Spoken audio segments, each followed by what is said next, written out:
Why must Africa be destroyed and remade? I want to give you specifics as to why Africa should be completely bulldozed and remade, redeveloped in terms of its governments and its societies and everything as a whole. First reason why is, and though this might sound a bit extreme, it might sound a bit insane, but Africa is too far gone, and let me explain why. The first reason is because of Africa's constant conflicts. Africa as a whole, just about every government in all of Africa has been corrupted by greed due to poverty, and the civilians, many civilian groups have created rebel groups and have funded and started civil wars, against their own governments. And so because of that, there's no peace anywhere in Africa. I mean, even in South Africa, and I'll get to South Africa and that issue in a minute.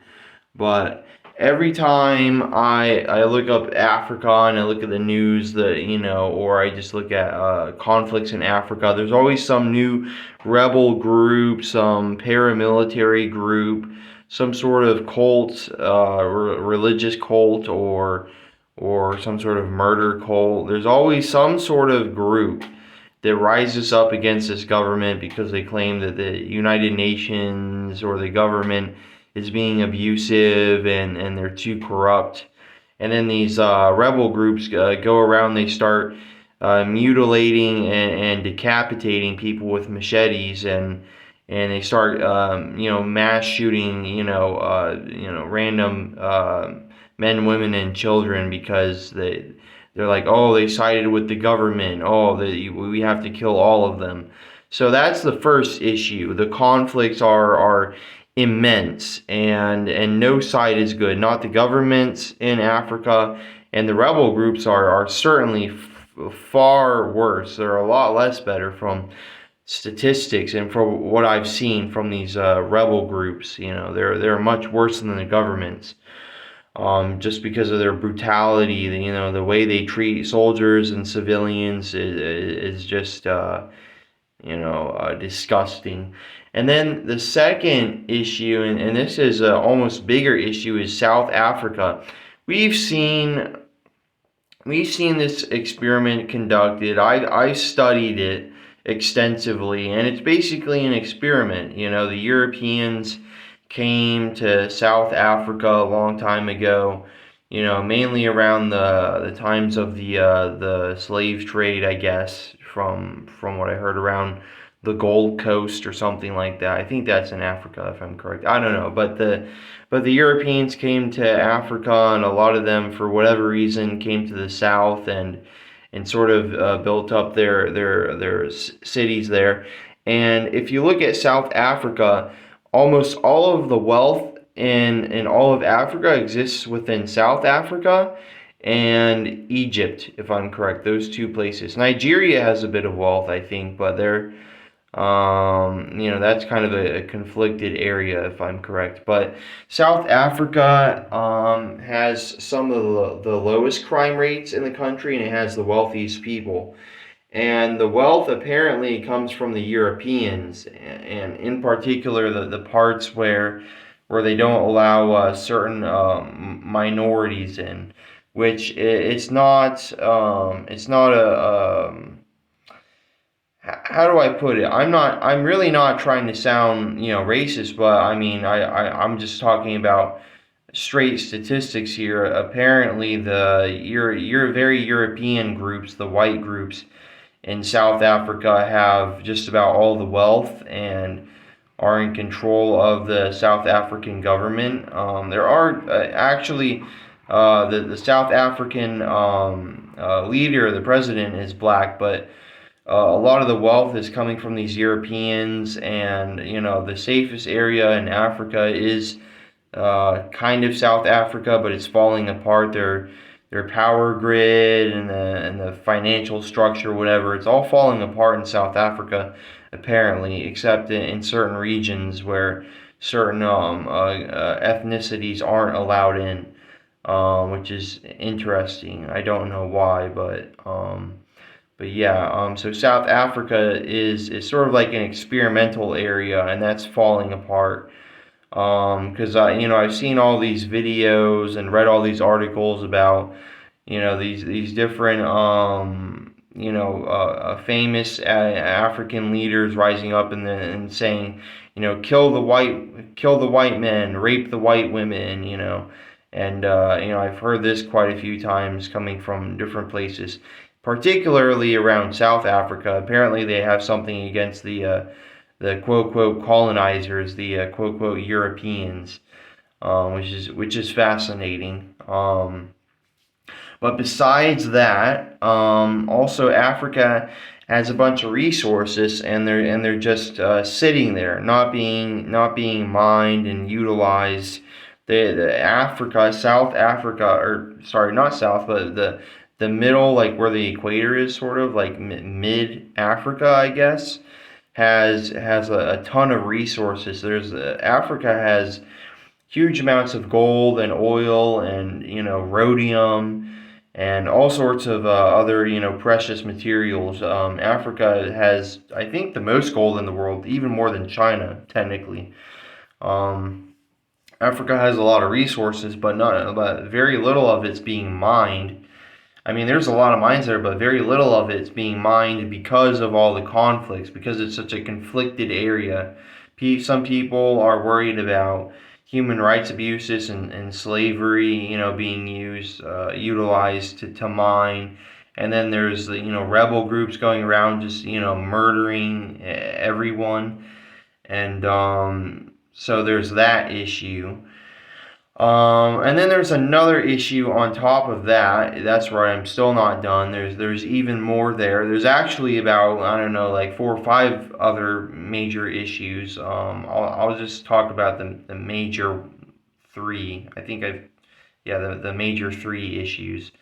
The next one is the Quran reading population. If you look at Africa, you'll see that it is connected via Egypt. It is connected to the Sinai Peninsula, which is connected to Palestine, Israel, Saudi Arabia, and that's connected to the Sinai Peninsula. That's connected to Egypt in Africa, and obviously Egypt's connected to the mainland of Africa, and so basically, Muhammad, the pillager, the conqueror, Muhammad from the Quran, from the Muslim religion, he spread his religion all throughout, sort of all throughout Europe, kind of, and certainly all throughout the Middle East. And he sent his messengers out past the Sinai Peninsula into Egypt, and so because of that, and because of the spread of Islam everywhere, especially in Europe right now, you're seeing a lot of African people becoming Muslim, and because of that, they're massacring Christians. If you look at what's going on in Africa, a lot of Christians are being murdered in huge numbers, mass shootings, mass murderings of Christians. They'll round them up in their churches and behead all of them. That's pretty common because Islam is far from a religion of peace, at least in Africa and in certain Middle Eastern countries, from what we can clearly see. But there's a huge spreading of Islam going on right now in Africa. And so it's leading to a lot of violent, rape and murder, especially of Christians and children, which is what the Quran in a way sort of incentivizes. But you'll never hear any Muslims say that, it's incentivized or it's encouraged, but, the Quran makes a good case for the acceptable murder and rape and enslavement of people. Depending on the time and depending on the location, it's complicated, but it allows for it technically.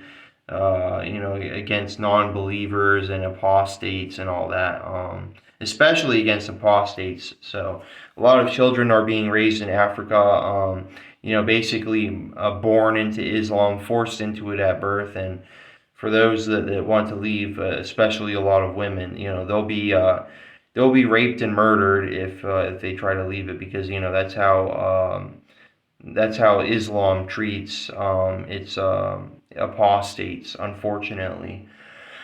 And then there's many, many, many other issues to do with Africa.